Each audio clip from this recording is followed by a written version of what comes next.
नमो भगवते वासुदेवाय। ओम श्री कृष्णाय नमः। अतः द्वितीयो अध्याय। संजय उवाच तं तथा कृपयाभीष्टम् अश्रुपूर्णाकुलेक्षणं विषीदन्तम् इदं वाक्यम् उवाच मधुसूदन। संजय बोले, उस प्रकार करुणा से व्याप्त और आंसुओं से पूर्ण तथा व्याकुल नेत्रों वाले शोकयुक्त उस अर्जुन के प्रति भगवान मधुसूदन ने कहा। श्री भगवान उवाच कुतस्त्वं कस्मलविदं विषमे समुपस्थितम् अनार्यं जुष्टम अस्वर्गम अकीर्तिकर अर्जुन। श्री भगवान बोले, हे अर्जुन, तुझे इस असमय में यह मोह किस हेतु प्राप्त हुआ? क्योंकि न तो यह श्रेष्ठ पुरुषों द्वारा आचरित है, न स्वर्ग को देने वाला है और न कीर्ति को करने वाला है। क्लेब्यम मा स्म गम पार्थ न तत्त्वयुपपद्यते क्षुद्रम हृदय दौर्बल्यम त्रष्टतिष्ठो परंतपः। हे इसलिए हे अर्जुन, नपुंसकता को मत प्राप्त हो तुझमें यह उचित नहीं जान पड़ती। हे परंतप, हृदय की तुच्छ दुर्बलता को त्याग कर युद्ध के लिए खड़ा हो जा। अर्जुन उवाच कथम भीष्मम् अहम संख्ये द्रोणं च मधुसूदन इकुभि प्रतियोत्स्यामि पूजहारा वरिसूदन। अर्जुन बोले, हे मधुसूदन, मैं रणभूमि में किस प्रकार बाणों से भीष्म पितामह पर और द्रोणाचार्य पर बाण चलाऊंगा, क्योंकि हे हरिसूदन, वे दोनों ही पूजनीय हैं। गुरून् हत्वा हि महानुभावान् श्रेयो भोक्तुम् भक्ष्यमपि इह लोके हत्वार्थकामास्तु गुरून् हैव भुञ्जीय भोगान् रुधिर प्रदिग्धान्। इसलिए इन महाभान गुरुजनों को मारकर मैं इस संसार में भिक्षा का अन्न भी खाना कल्याणकारक मानता हूँ, क्योंकि गुरुजनों को मारकर इस लोक में रुधिर से सने हुए अर्थ और कामरूप भोगों को भोग करने से कल्याण नहीं होने वाला है। न चेद्विद्धि करत्तनो गरीयो यद्वा जयेम यदि वा नो जयेयु यानेव हत्वा न जिजीविषामस्ते अवस्थिताः प्रमुखे धार्तराष्ट्राः। क्योंकि हम यह भी नहीं जानते हैं कि इस युद्ध में कौन जीतेगा, वह हमें जीतेंगे या हम उनको जीतेंगे। इन जिनको मारकर हम जीना भी नहीं चाहते, वही धृतराष्ट्र के पुत्र हमारे मुकाबले में खड़े हैं। कार्पण्य दोषोपहत स्वभाव पृच्छामि तां धर्म सम्मूढ़ चेताः यच्छेयः ईशात् निश्चितं ब्रूहि तन्मे शिष्यस्ते हम शादिमां तां प्रपन्नम। इसलिए कायरता रूप दोष से उभरत हुआ स्वभाव वाला तथा धर्म के विषय में मोहित चित्त हुआ मैं आपसे पूछता हूँ कि जो साधन निश्चित कल्याणकारक हो वह मेरे लिए कहिए, क्योंकि मैं आपका शिष्य हूँ, इसलिए आपके शरण पर आया हूँ, मुझे शिक्षा दीजिए।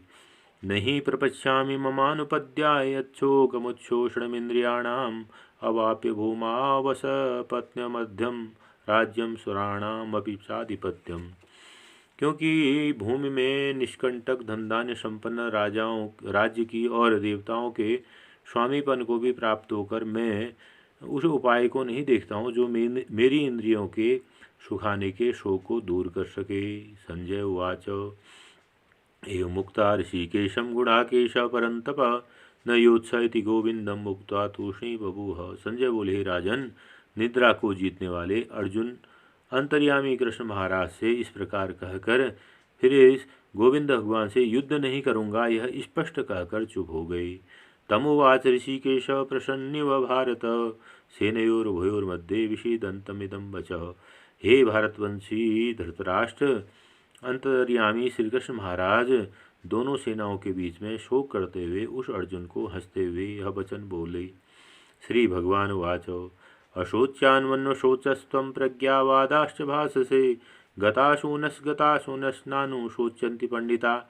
हे अर्जुन, तू शोक न करने योग्य मनुष्यों के लिए शोक करता है और पंडितों के से वचन कहता है, परंतु पंडित लोग जिनके प्राण चले गए हैं उनके लिए भी और जिनके प्राण नहीं गए हैं उनके लिए भी वह शोक नहीं करते।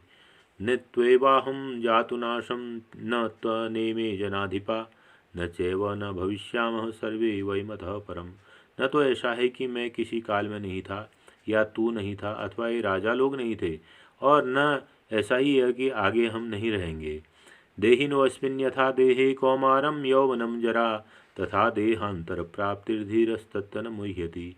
जैसे जीवात्मा की इस देह में बालकपन, जवानी और वृद्धावस्था होती है, वैसे ही अन्य शरीर की प्राप्ति होती है। उस विषय में धीर पुरुष मोहित नहीं होते।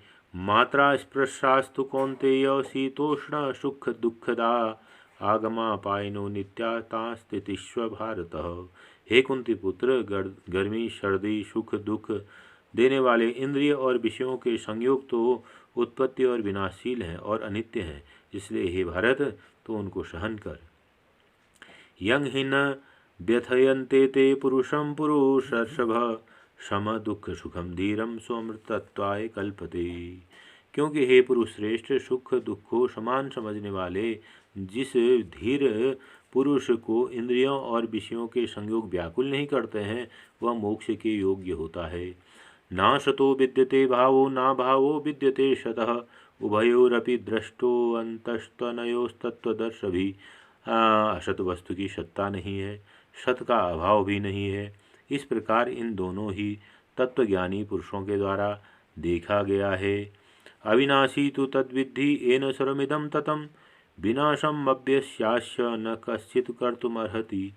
विनाश रहित तो उसको जान जिससे यह संपूर्ण जगत दृश्य वर्ग व्याप्त है। उस अविनाशी का विनाश करने में कोई सामर्थ्यशाली नहीं है। अंतवंतम इमे देहा नित्येष्योक्ता शरीरिणः अनाशिनो अप्रमेयस्य तस्माद्युध्यस्व भारत। इस नाश रहित अप्रमेय नित्य स्वरूप जीवात्मा के ये सब शरीर नाशवान कहे गए हैं, इसलिए भरतवंशी अर्जुन तो युद्ध कर। न एनम वेत्ति हंतारम यश्चैनम मन्यते हतम उभौतो न विजानीतो नायम हंति न हन्यते। जो इस आत्मा को मारने वाला समझता है तथा जो इसको मरा हुआ मानता है, ये दोनों नहीं जानते, क्योंकि यह आत्मा वास्तव में न तो किसी को मारता है और न किसी के द्वारा मारा जाता है। न जायते म्रियते वा कदाचिन्नायं भूत्वा भविता वा न भूयः अजो नित्यः शाश्वतोऽयं पुराणो न हन्यते हन्यमाने शरीरे। यह आत्मा किसी काल में भी न तो जन्मता है और न मरता है, न यह उत्पन्न होकर फिर होने वाला है, क्योंकि यह अजन्मा, नित्य, सनातन और पुरातन है। शरीर के मारे जाने पर भी यह नहीं मारा जाता। वेदा विनाशिनम नित्यम य एनम अज अव्ययम कथम स पुरुषः पार्थम कं घातयति हंतकम। हे प्रथापुत्र अर्जुन, जो पुरुष इस आत्मा को नाश रहित, नित्य, अजन्मा और अव्यय जानता है, वह पुरुष कैसे किसको मारता है और किसे मरवाता है। वासांसि जीर्णानि यथा विहाय नवानि गृह्णाति नरो पराणि तथा शरीराणि विहाय जीर्णान्यानि संयाति नवानि देहि। जैसे मनुष्य पुराने वस्त्रों को त्याग कर दूसरे नए वस्त्रों को ग्रहण करता है, वैसे ही जीवात्मा पुराने वस्त्रों को त्याग कर नए शरीर को धारण करती है। नैनम छिन्दन्ति शस्त्राणि नैनम दहति पावक न चैनम क्लेदयन्तापो न शोषयति मारुतः। इस आत्मा को शस्त्र नहीं काट सकते, इसको आग नहीं जला सकती, इसको जल भी नहीं गला सकता और वायु भी नहीं सुखा सकती। अच्छेद्योऽयम् अदाह्योऽयम् अक्लेद्यो अशोष्य एव च नित्यः सर्वगतः स्थाणुरचलोऽयं सनातनः। क्योंकि यह आत्मा अछेद्य है, यह आत्मा अदाह्य है, अक्लेद्य है और निसंदेह अशोच्य है, तथा यह आत्मा नित्य है, सर्वव्यापी, अचल, स्थिर रहने वाला और सनातन है। अव्यक्तोऽयम् अचिन्त्योऽयम् अविकार्योऽयम् उच्यते तस्मादेवं विदित्वेनं नानु शोच्यतुमर्हसि। यह आत्मा अव्यक्त है, यह आत्मा अचिंत्य है, यह आत्मा विकार रहित कहा जाता है। इसलिए हे अर्जुन, इस आत्मा को उपयुक्त प्रकार से जानकर तो शोक करने योग्य नहीं है, अर्थात तुझे शोक करना उचित नहीं है। असचैनम नित्यजातम नित्यवा मन्यते मृतम तथापि त्वं महाबाहो नैवं शोचितुमर्हसि।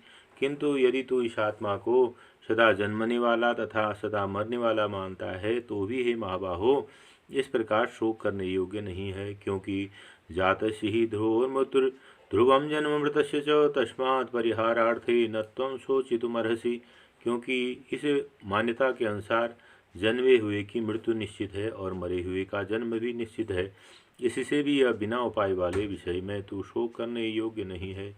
अव्यक्तादीनि भूतानि व्यक्तमध्यानि भारत अव्यक्त निधनान्नेव तत्र का परिवेदना। हे अर्जुन, संपूर्ण प्राणी जन्म से पहले अप्रकट थे और मरने के बाद भी अप्रकट हो जाते हैं, बीच में ही केवल प्रकट होते हैं, फिर भी ऐसी स्थिति में शोक क्यों करना है।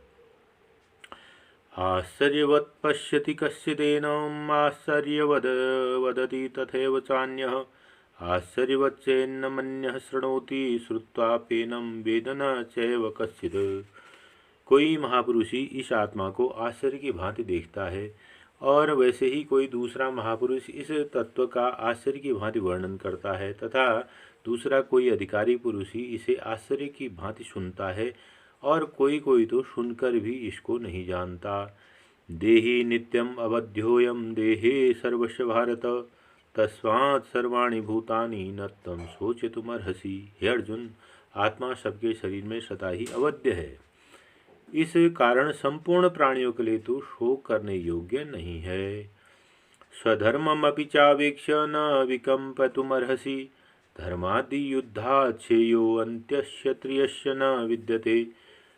तथा अपने धर्म को देखकर भी तू शोक करने योग्य नहीं है, अर्थात तुझे भय नहीं करना चाहिए, क्योंकि क्षत्रिय के लिए धर्मयुक्त युद्ध से बढ़कर दूसरा कोई कल्याणकारी कर्तव्य नहीं है। यच्चयाचोपन्नम स्वर्गदारम अपावृतम सुखिनः क्षत्रिया पार्थ लभन्ते युद्धमीदृशम। हे पार्थ, अपने आप प्राप्त हुए और खुले हुए स्वर्ग के द्वार रूप इस प्रकार के युद्ध को भाग्यवान क्षत्रिय लोग ही पाते हैं। अथ चैत्वमिमं धर्मं संग्रामं न करिष्यसि ततः स्वधर्म कीर्ति च हित्वा पापम वाप्यसि। यदि तू इस धर्मयुक्त युद्ध को नहीं करेगा तो स्वधर्म और कीर्ति को खोकर पाप को प्राप्त होगा। अकीर्ति चापि भूतानि कथयिष्यन्ति केते अभ्याम संभावितस्य चाकीर्तिर्मरणादुच्यते। तथा सब लोग तेरी बहुत काल तक रहने वाली अपकीर्ति का कथन करेंगे। माननीय पुरुष के लिए अपकीर्ति मरण से भी बढ़कर है। भयादो रणादो परतम मश्यन्ते त्वाम महारथा येषां सत्वं बहुमतो भूत्वा यास्यसि लाघवम्। और जिनकी दृष्टि में तू पहले बहुत सम्मानित होकर अब लघुता को प्राप्त होगा, वे महारथी लोग तुझे भय के कारण युद्ध से हटा हुआ मानेंगे। अवाच्यां वादस्य बहून् व्यदिष्यन्ति तवाहिता निंदस्तवस्य सामर्थ्यं तत्तो दुःखतरं नु किम्। जैसे वैरी लोग तेरे सामर्थ्य की निंदा करते हुए तुझे बहुत से न कहने योग्य वचन भी कहेंगे, उससे अधिक दुख और क्या हो सकता है। हतो वा प्राप्यसि स्वर्गं जित्वा वा भोक्ष्यसे महिं तस्मात् उत्तिष्ठ कौन्तेय युद्धाय कृतनिश्चय। या तो तू युद्ध में मारा जाकर स्वर्ग को प्राप्त होगा अथवा संग्राम में जीतकर पृथ्वी का राज्य भोगेगा।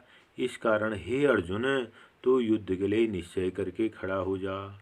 दुख सुखे समे कृत्वा लाभो जयाजयो ततो युद्धायुज्यस्व नैवं पापम वाप्यसि। जय पराजय हानि लाभ सुख दुख को समान समझकर उसके बाद युद्ध के लिए तैयार हो जा। इस प्रकार युद्ध करने से तू पाप को प्राप्त नहीं होगा। ऐसा ते विहिता सांख्ये बुद्धिर्योगे त्विमां शृणु बुद्ध्या युक्तो यया पार्थ कर्मबंधम प्रहास्यसि। हे पार्थ, यह बुद्धि तेरे लिए ज्ञान योग के विषय में कही गई है और अब तू इसको कर्म योग के विषय में सुन। अर्थात जिस बुद्धि से युक्त हुआ तू कर्मों के बंधन को भली भांति त्याग देगा और उन कर्मों को सर्वदा नष्ट कर डालेगा। नेहाभिक्रम नाशोस्ति प्रत्यवायो न विद्यते स्वल्पमप्यस्य धर्मस्य त्रायते महतो भयात्। इस कर्मयोग में आरंभ का अर्थात बीज का नाश नहीं है, उल्टा फल रूप दोष भी नहीं है, बल्कि इस कर्मयोग रूप धर्म का थोड़ा सा भी साधन जन्म मृत्यु रूप महान भय से रक्षा कर लेता है। व्यवसायात्मिका बुद्धिरेकेह कुरुनंदन बहुशाखा हनंताश्च बुद्धियो व्यवसायिनाम। हे अर्जुन, इस कर्मयोग में निश्चयात्मिका बुद्धि एक ही है, किंतु अस्थिर विचार वाले विवेकहीन सकाम मनुष्यों की बुद्धियां निश्चय ही बहुत भेदों वाली और अनंत होती हैं। याम इमां पुष्पितां वाचं प्रदन्त्य विपस्थितः वेदवादरता पार्थ नान्यदस्तीति वादिनः कामात्मनः स्वर्गपरा जन्म कर्मफलप्रदां क्रिया विशेष बहुलां भोगेश्वर्य गतिं प्रति भोगेश्वर प्रसक्तानां तया बृहत चेतसां व्यवसायात्मिका बुद्धि समाधो न विधीयते। हे अर्जुन, जो भोगों में तन्मय हो रहे हैं, जो कर्म के प्रशंसक वेद वाक्यों में ही प्रीति रखते हैं, जिनकी बुद्धि में स्वर्ग ही परम प्राप्य वस्तु है, और जो स्वर्ग से बढ़कर दूसरी कोई वस्तु नहीं मानते हैं, ऐसा कहने वाले वे अविवेकी जन इस प्रकार की जिस पुष्पित अर्थात दिखाऊ शोभायुक्त वाणी को कहते हैं, जो कि जन्म रूप कर्म फल को देने वाली है तथा भोग और ऐश्वर्य की प्राप्ति के लिए नाना प्रकार की बहुत सी क्रियाओं का वर्णन करने वाली है, उस वाणी द्वारा जिनका चित्त हर लिया जाता है।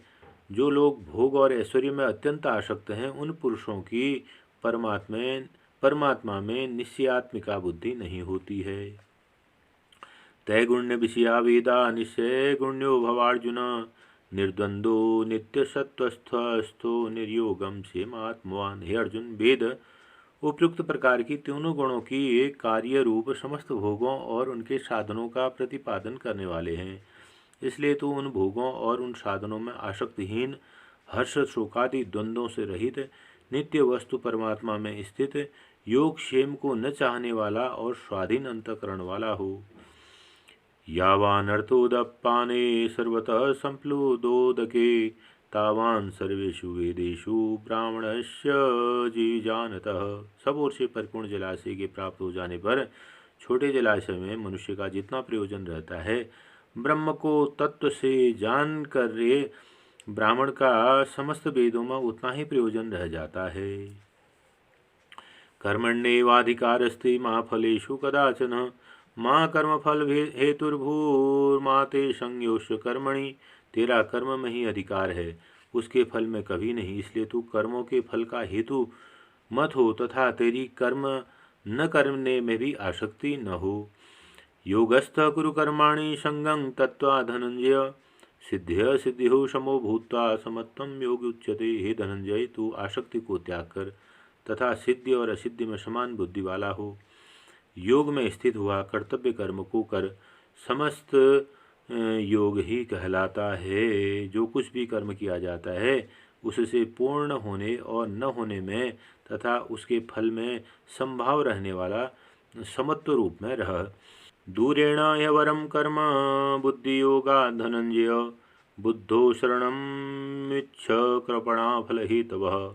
इस समत्व बुद्धि योग रूप से सकाम कर्म अत्यंत ही निम्न श्रेणी का है। इसलिए हे धनंजय, तू समबुद्धि में ही रक्षा का उपाय ढूंढ, अर्थात बुद्धि योग का ही आश्रय ग्रहण कर, क्योंकि फल के हेतु बनने वाले अत्यंत दीन हैं।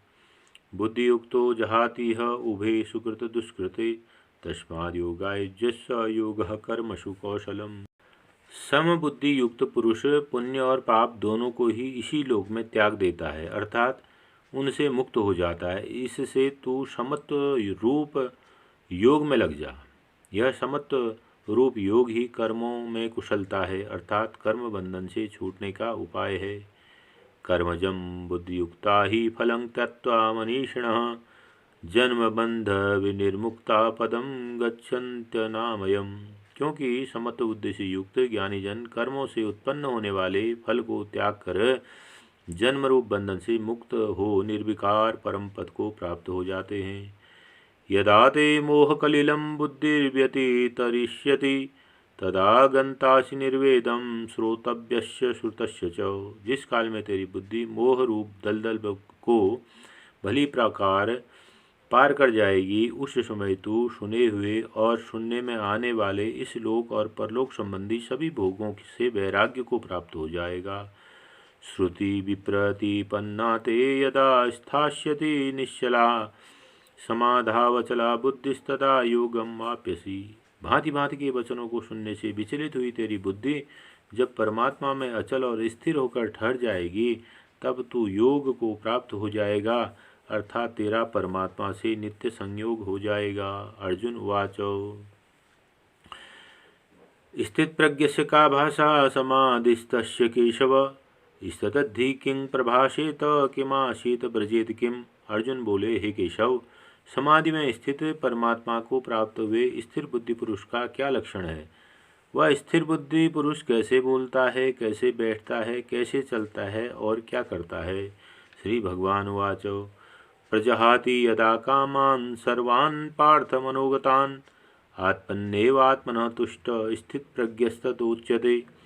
श्री भगवान बोले, अर्जुन, जिस काल में यह पुरुष मन में स्थित संपूर्ण कामनाओं को भली भांति त्याग देता है और आत्मा से आत्मा में ही संतुष्ट रहता है, उस काल में वह स्थित प्रज्ञ कहा जाता है। दुःखेष्वनुद्विग्मनः सुखेषु विगतस्पृशः वीतरागभयक्रोधः स्थितधीर्मुनियुच्यते। दुखों की प्राप्ति होने पर जिनके मन में उद्वेग नहीं होता, सुखों की प्राप्ति में जो सर्वथा निष्पृश है तथा जिसके राग भय और क्रोध नष्ट हो गए हैं, ऐसा मुनि स्थिर बुद्धि वाला कहा जाता है। यह सर्वत्रानभिस्नेहस्तत्प्राप्य शुभाशुभम नाभिनंदन्ति न द्वेष्टि तस्य प्रज्ञा प्रतिष्ठिता। जो पुरुष सर्वत्र स्नेह रहित हुआ, उस शुभ या अशुभ वस्तु को प्राप्त होकर न प्रसन्न होता है न द्वेष करता है, उसकी बुद्धि स्थिर है। यदा संहरते चायं कूर्मो अंगानि व सर्वशः इंद्रियाणि निरयार्थेभ्यस्तस्य प्रज्ञा प्रतिष्ठिता। और जैसे कछुआ सब ओर से अपने अंगों को समेट लेता है, वैसे ही जब वह पुरुष इंद्रियों के विषयों से इंद्रियों को सब प्रकार से हटा लेता है, तब उसकी बुद्धि स्थिर है, ऐसा समझना चाहिए। विषया निवर्तन्ते निराहारस्य देहिनः रसवर्जरसोऽप्यस्य परम दृष्टा निवर्तते। इंद्रियों के द्वारा विषयों को ग्रहण करने वाले पुरुष के भी केवल विषय तो निवृत्त हो जाते हैं, किंतु उनमें मन रहने वाली आसक्ति निवृत्त नहीं होती। इस स्थित प्रज्ञ पुरुष की तो आसक्ति भी परमात्मा का साक्षात्कार करके निवृत्त हो जाती है। यततो हपि कौन्तेय पुरुषस्य विपश्चितः इंद्रियाणि प्रमाथिनी हरन्ति प्रसभम मनः। हे अर्जुन, आसक्ति का नाश न होने के कारण ये प्रमथन स्वभाव वाली इंद्रियां यत्न करते हुए बुद्धिमान पुरुष के मन को भी बलात् हर लेती हैं। तानि सर्वाणि संयम्य युक्त आसीत मत्परः बसे ही यस्येन्द्रियाणि तस्य प्रज्ञा प्रतिष्ठिता। इसलिए साधक को चाहिए कि वह संपूर्ण इंद्रियों को वश में करके समाहित चित्त हुआ मेरे परायण होकर ध्यान में बैठे, क्योंकि जिस पुरुष की इंद्रियां वश में होती हैं उसी की बुद्धि स्थिर हो जाती है। ध्यायतो विषयान् पुंसः संगस्तेषुपजायते संजात संजायते कामः कामात् क्रोधो विजायते क्रोधात् भवति सम्मोहः सम्मोहात् स्मृतिभ्रमः स्मृतिभ्रंशात् बुद्धिनाशो बुद्धिनाशात् प्रणश्यति। क्योंकि विषयों का चिंतन करने वाले पुरुष की उन विषयों में आसक्ति हो जाती है, आसक्ति से उन विषयों की कामना उत्पन्न होती है और कामना में विघ्न पड़ने पर क्रोध उत्पन्न होता है। क्रोध से अत्यंत मूढ़ भाव उत्पन्न हो जाता है, मूढ़ भाव से स्मृति में भ्रम हो जाता है, स्मृति में भ्रम हो जाने से बुद्धि अर्थात ज्ञान शक्ति का नाश हो जाता है। बुद्धि का नाश हो जाने पर वह पुरुष अपनी स्थिति से गिर जाता है।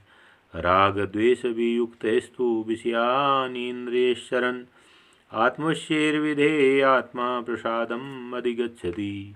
परंतु अपने अधीन किए हुए अंतःकरण वाला साधक अपने वश में की हुई राग द्वेष से रहित इंद्रियों द्वारा विषयों में विचरण करता हुआ अंतःकरण की प्रसन्नता को प्राप्त होता है।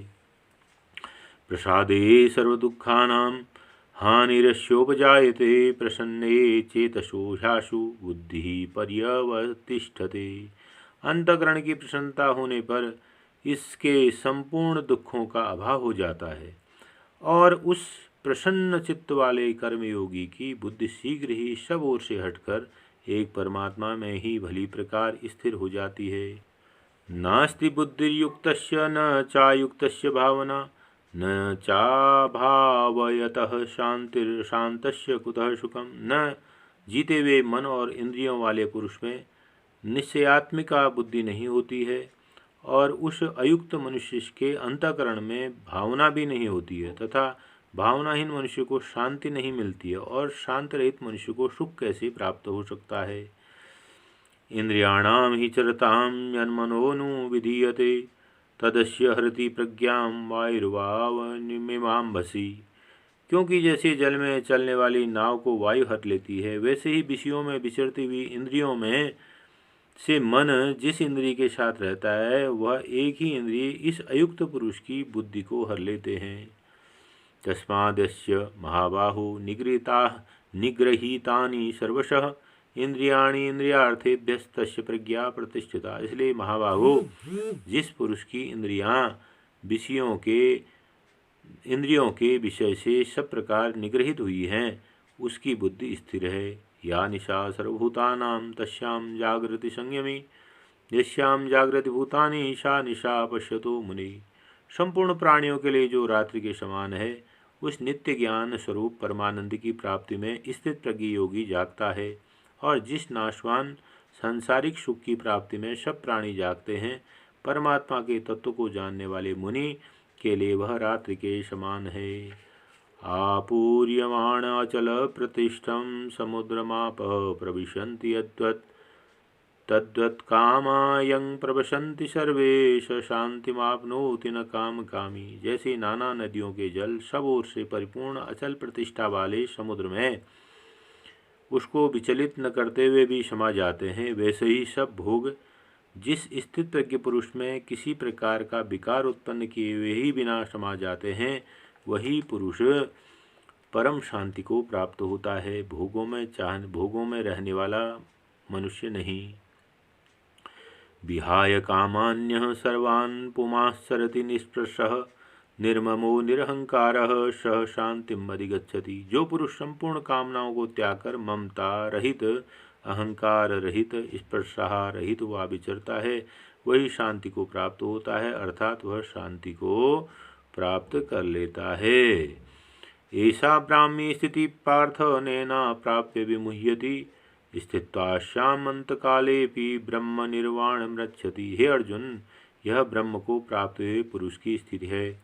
इसको प्राप्त होकर योगी कभी मोहित नहीं होता और अंतकाल में भी इस ब्राह्मी स्थिति में स्थित होकर ब्रह्मानंद को प्राप्त हो जाता है। ओम तत्सदिति श्रीमद्भगवद्गीतासु उपनिषत्सु ब्रह्म विद्यायां योगशास्त्रे श्रीकृष्ण अर्जुन संवादे सांख्ययोगो नाम द्वितीयोऽध्यायः। हरि ओम तत्सत्, हरि ओम तत्सत्, हरि ओम तत्सत्।